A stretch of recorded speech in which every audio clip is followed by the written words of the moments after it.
El potencial de acción es el mecanismo esencial para la conducción de información, tanto en sistema nervioso como en músculo. Lo podemos definir como un cambio de polaridad de la membrana celular con tres características fundamentales. El estímulo que lo desencadene debe tener cierta intensidad, suficiente para alcanzar el valor umbral. El potencial de acción siempre va a tener la misma forma y amplitud, y, además, va a tener la capacidad de transmitirse por largas distancias sin sufrir decrementos.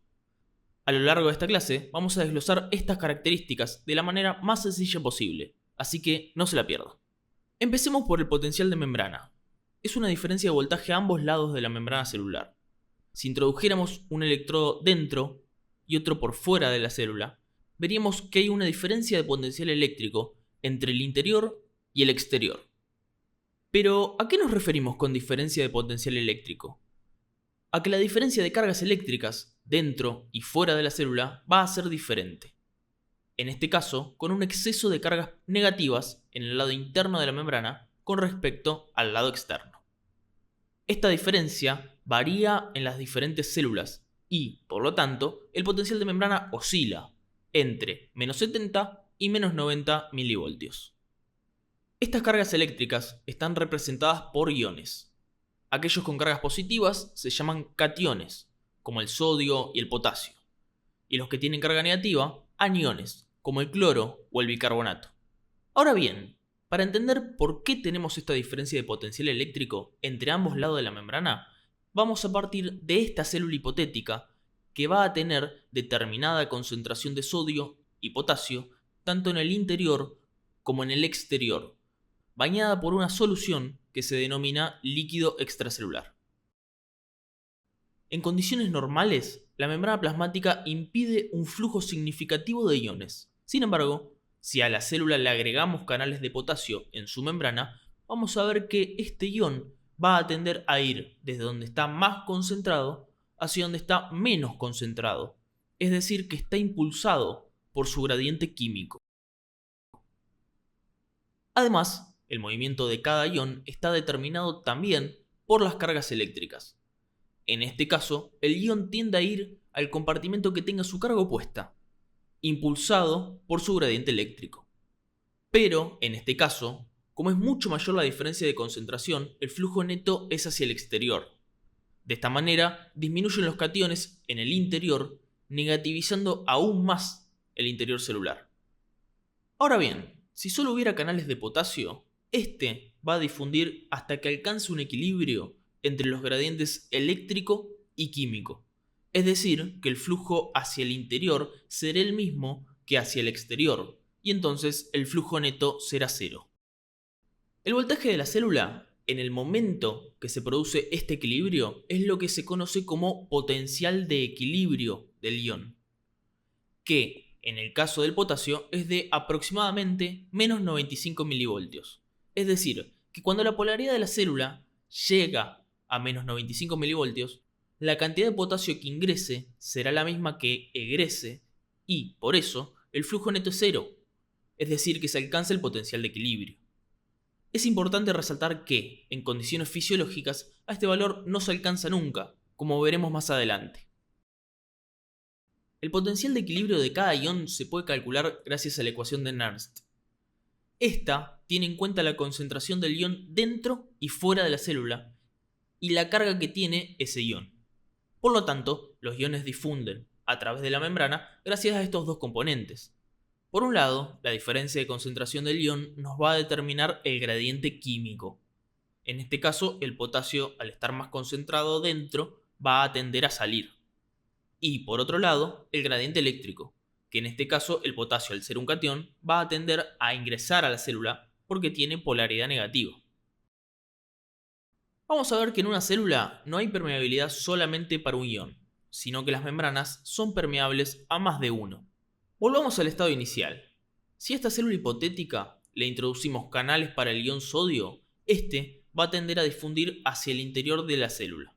En este caso, tanto por gradiente de concentración como por gradiente eléctrico, el ion tiene un flujo neto hacia el líquido intracelular.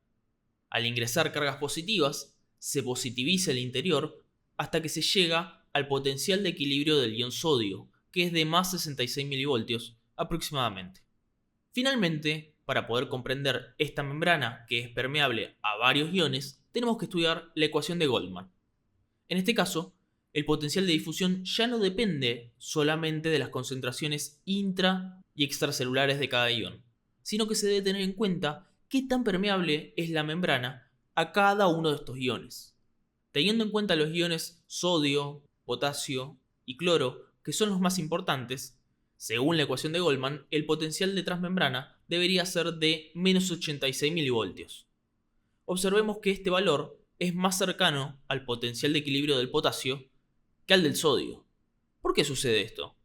Porque la permeabilidad de la membrana al potasio es mayor que la permeabilidad al sodio. Si lo pensamos de otro modo, podemos decir que cada ion busca alcanzar su potencial de equilibrio, y cuanto más permeable sea la membrana a ese ion, podrá hacerlo con mayor eficacia. Por último, a este modelo le agregamos la bomba sodio-potasio ATPasa. Esta bomba lo que hace es, de forma activa, introduce en la célula 2 iones de potasio y saca al exterior 3 iones de sodio, en contra de sus gradientes electroquímicos, y, por eso, consume ATP convirtiéndolo en un mecanismo de transporte activo. Fíjense que también egresan más cargas positivas de las que ingresan. Esto lo que genera es una diferencia eléctrica que negativiza aún más el interior celular en aproximadamente 4 milivoltios. Entonces, si sumamos los menos 86 milivoltios de la ecuación de Goldman a los menos 4 de la bomba, nos da los menos 90 milivoltios del potencial de transmembrana en reposo. En resumen, el potencial de transmembrana de una célula está generado por el potencial de difusión del potasio, el potencial de difusión del sodio y por la bomba. De estos tres, por su alta permeabilidad, el más importante es el potasio. Sin embargo, si lo dejamos al azar, el sodio tendería a entrar todo el tiempo, el potasio a salir, no habría más gradientes y la célula moriría. Para que esto no ocurra, la bomba sodio-potasio ATPasa retorna a los iones a su lugar, manteniendo el potencial de transmembrana de la célula. Presten atención ahora que para que el potencial de transmembrana se modifique, será necesario modificar o bien los gradientes iónicos o bien la permeabilidad de la membrana a los iones. Por ejemplo, ante una hipopotasemia, el gradiente para este ion no va a ser el mismo. Así, su potencial de equilibrio se hará más negativo, su tendencia a escapar de la célula será mayor y así el potencial de membrana en reposo se hace también más negativo. Sin embargo, para modificar la permeabilidad de los iones se necesita de un cambio conformacional de los canales, en respuesta a algún estímulo. Como vemos, los canales iónicos son centrales en la permeabilidad de los iones. Por eso, conviene estudiarlos con un poco más de profundidad.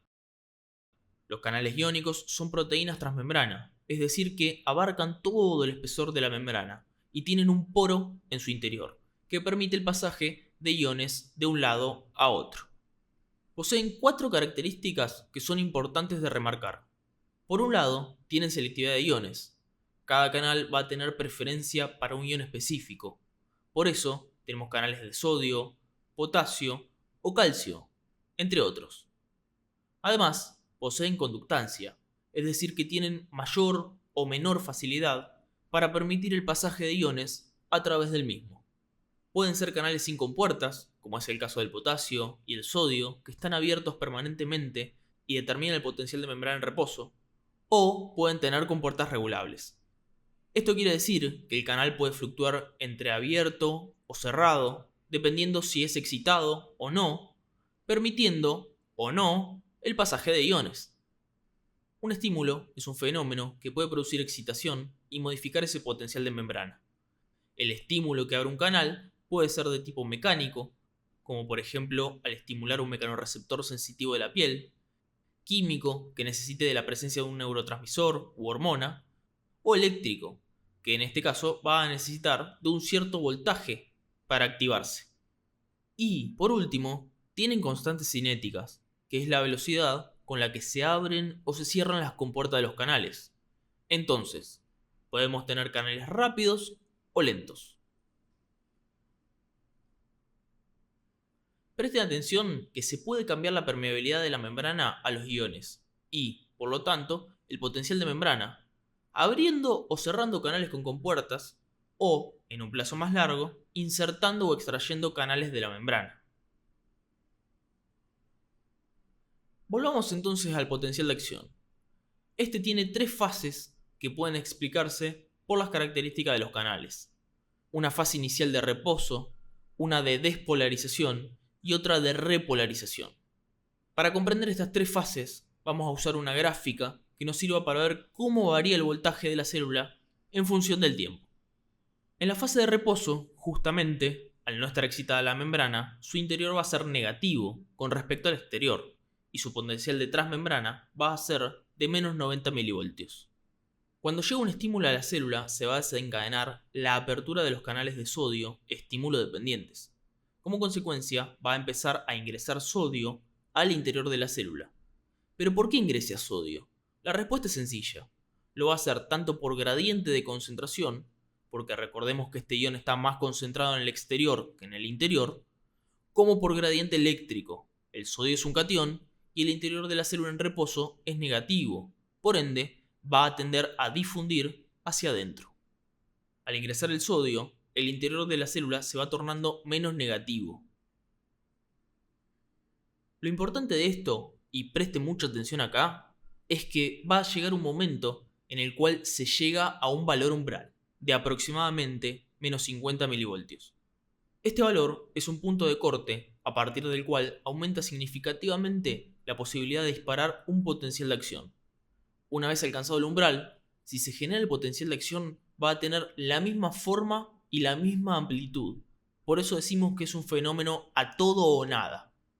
Estas dos características son las que nombramos al principio de la clase. La pregunta que surge es ¿por qué al llegar al valor umbral se produce el potencial de acción? Esto sucede porque se activa un número suficiente de canales de sodio voltaje dependientes, es decir, canales que se abren o se cierran con variaciones del voltaje de la membrana. Este es el momento en el cual comienza la fase de despolarización. Una vez que se abren estos canales, ingresa una gran cantidad de sodio en poco tiempo, lo cual positiviza aún más el interior celular y abre aún más canales de sodio, generando así una retroalimentación positiva. Es tanta la cantidad de sodio que ingresa que se produce un aumento brusco en la polaridad de la célula, acercando el potencial de membrana al cero. Por eso decimos que la membrana se despolariza, ya que pierde los polos negativos y positivos que tenía en reposo. Luego siguen ingresando cargas positivas, haciendo que se invierta la polaridad, ya que el sodio ingresará buscando alcanzar su potencial de equilibrio. Por último, tenemos la fase de repolarización. Esta fase tiene como objetivo que la célula vuelva a su valor normal de reposo. Ahora bien, ¿cómo hace para hacerse negativo nuevamente el interior de la célula? Durante el estado de reposo, la compuerta del canal de potasio, activada por voltaje, está cerrada. Pero cuando la célula se despolariza, se produce un cambio conformacional de los canales de potasio y, como consecuencia, se abre el canal. Es decir que el mismo estímulo que abre los canales de sodio abre también los de potasio, pero estos se abren más tarde. El potasio empieza a difundir hacia afuera de la célula. Al mismo tiempo que se están abriendo los canales de potasio, se están inactivando los canales de sodio. Estos dos fenómenos contribuyen a que la célula retome su valor de reposo. Los canales de sodio, activados por voltaje, van a tener una característica muy particular. Presentan tres tiempos distintos. Cuando llega el estímulo eléctrico, se abren y permiten el paso de sodio. Al cabo de unos milisegundos, se inactivan, siendo imposible su apertura bajo ningún estímulo. Y unos milisegundos después, se cierran. En este caso, el sodio deja de ingresar. Pero si llega un estímulo, se pueden volver a abrir.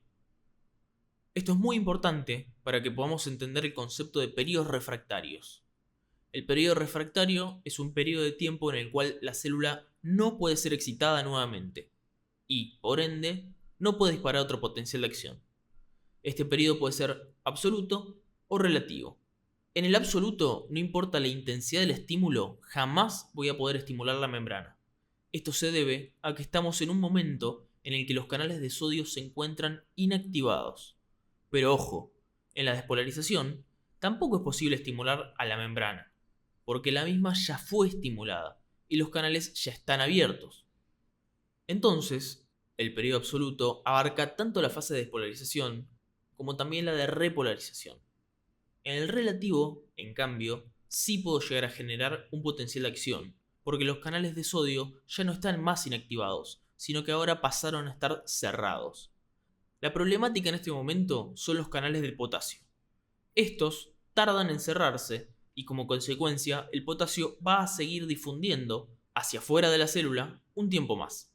De esta manera, si yo quiero generar un potencial de acción, voy a tener que generar un estímulo muy intenso para que sea capaz de sobreponerse a esa salida de potasio, que va a hacer cada vez más negativo el interior de la célula. El potencial de transmembrana se torna más negativo de lo que es en reposo y a este fenómeno se lo conoce como hiperpolarización. En resumen, cada vez que se llega al valor umbral, sabemos que se desencadena un potencial de acción que siempre va a dibujar esta misma curva, por lo que podemos decir que todo potencial de acción va a tener la misma forma y la misma amplitud. Ahora bien, también podemos tener variaciones del potencial de transmembrana sin necesariamente estar frente a un potencial de acción. En ese caso, estamos hablando de potenciales locales. Son cambios de la membrana en reposo que o no llegan al valor umbral, por ende no desencadenan un potencial de acción, o bien se generan en una región de la neurona que no pueden desencadenar un potencial de acción. En contraposición con el potencial de acción, que responde a canales de voltaje dependientes, los potenciales locales responden a canales dependientes a otros estímulos. Además, los potenciales locales son graduados, es decir, que la amplitud del cambio de voltaje no siempre es la misma, sino que mientras más intenso es el estímulo, abre una mayor cantidad de canales y mayor es el cambio de potencial de membrana. Por otro lado, al transmitirse por largas distancias, sufre decrementos. Y, por último, pueden ser tanto excitatorios, que hacen menos negativa a la membrana, como inhibitorios, que hacen más negativa a la membrana. Los excitatorios acercan el valor del potencial de membrana al umbral, haciendo que, a futuro, pueda ser más fácil desencadenar un potencial de acción. En cambio, los inhibitorios hacen lo contrario, alejan el potencial de transmembrana del valor umbral y, como consecuencia, se va a necesitar un estímulo mayor para poder generar un potencial de acción. Finalmente, la última característica es la conducción del potencial de acción sin decrementos. Cuando se genera un potencial de acción en una parte de la membrana, las cargas positivas que ingresaron como consecuencia de la apertura de los canales de sodio van fluyendo a través de la neurona y van despolarizando las zonas adyacentes de la membrana. Esta despolarización abre nuevos canales de sodio activados por voltaje. Por lo tanto, el potencial de acción se va autorregenerando en cada porción de la membrana. De esta manera, se transmite sin decrementos. Por lo general, el lugar donde se produce el potencial de acción es en la parte inicial del axón, en el cono axónico, porque justamente es en este lugar donde hay una mayor cantidad de canales de sodio voltaje dependientes. La dirección del potencial de acción no es bidireccional, sino que se dirige hacia distal. Esto se debe a que cuando se despolariza una parte de la membrana, si quiere volver a despolarizar una parte anterior de la misma, no va a poder, porque ésta se encuentra en su periodo refractario. Por eso, el flujo de información es unidireccional y anterógrado, nunca retrógrado. Otro aspecto a tener en cuenta es la velocidad de conducción. En este sentido, al aumentar el diámetro del axón, se facilita el pasaje de las cargas por su interior, incrementando así la velocidad de conducción. Sin embargo, el determinante más importante es la presencia o no de mielina en el axón. La mielina se deposita alrededor del axón gracias a la célula de Schwann, si nos encontramos en un nervio periférico, o gracias a un oligodendrocito, si hablamos de una neurona del sistema nervioso central. Entre cada vaina de mielina hay espacios no mielinizados que se denominan nódulos de Rambier. La mielina, al ser un aislante eléctrico, dificulta que los iones fluyan a través de la misma. Por ende, el cambio de polaridad de la membrana se produce solo a nivel de los nódulos de Rambier. De esta manera, el potencial de acción se conduce o salta de nódulo a nódulo, haciendo que la conducción sea saltatoria. Esto es muy útil por dos motivos. Por un lado, aumenta la velocidad enormemente, entre 5 y 50 veces. Por otro lado, la neurona consume menos energía, ya que solo se deben repolarizar los nódulos, haciendo que la actividad de la bomba sea menor y, por ende, el consumo de ATP también es menor. Por dar un ejemplo, en enfermedades desmielinizantes como la esclerosis múltiple, el paciente se puede presentar con adormecimientos y pérdida de la fuerza en algún miembro, a causa de una disminución de la conducción nerviosa generada justamente por la pérdida de mielina.